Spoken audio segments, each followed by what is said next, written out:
जय जय श्री राधे, जय जय श्री कृष्णा, श्री वृंदावन धाम की जय। नमो वन वृंद अरविंद रस सिंधु को। श्री अलबेली अली जी का ये पद है। श्री अलबेली अली जी कहती हैं, श्री वृंदावन को प्रणाम है जो रस सिंधु का अरविंद है, जिसमें आनंदकारी रस निरंतर सत्रवित होता रहता है।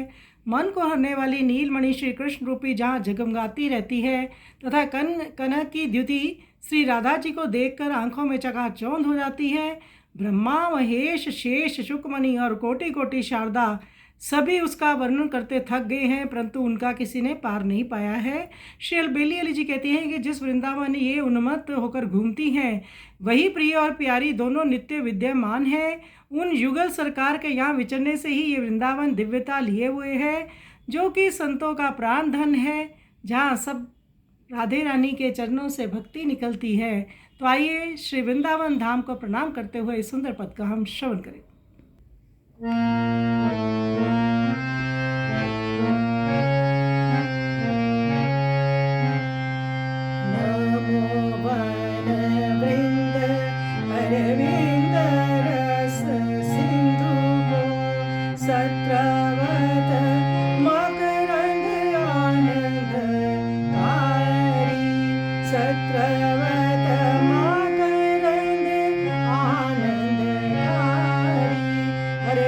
मन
पाई है